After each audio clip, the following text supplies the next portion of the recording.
Hello, YouTubers, friends, compatriots, bootlickers, shills, deaths, lacers, peasants, vassals, meatex, voters. I'm a useful idiot. Welcome.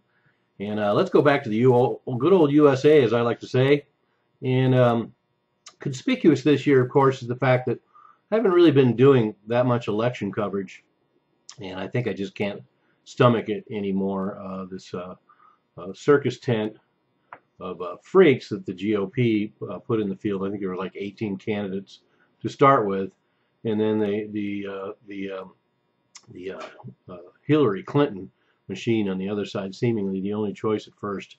It's just a bit more than I could stand. But I'm going to try and step into the waters a little bit in this U.S. election campaign, and I'll get more involved as time goes on. But this story I just could not pass, and especially in light of the fact that Ted Cruz has now won the Iowa caucus, and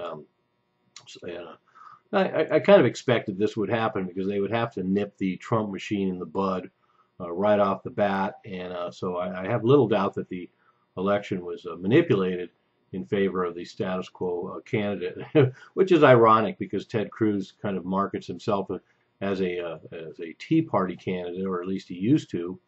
And now he's considered the status quo of the party, at least certainly compared to Trump. But let's get to this story because it's pretty hilarious. So one of the super PACs that supported Ted Cruz into this election is a super PAC called Black Americans for a Better Future.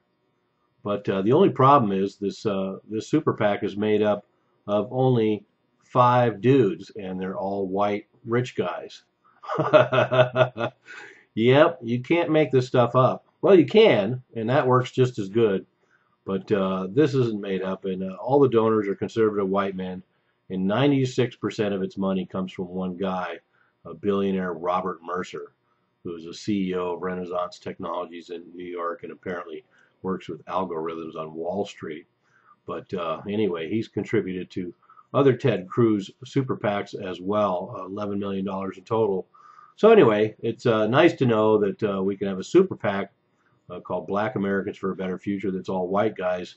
So where's this scrutiny of conservative groups like this now?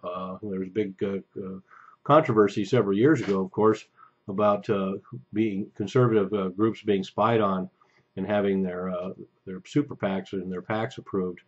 And yet here we have Black Americans for a Better Future that's all white dudes that slipped under the wire. So anyway, gotta love this stuff. This is the stuff that adds credence and credibility to the American election cycle, the donation system, this whole thing with super PACs and image and marketing and propaganda.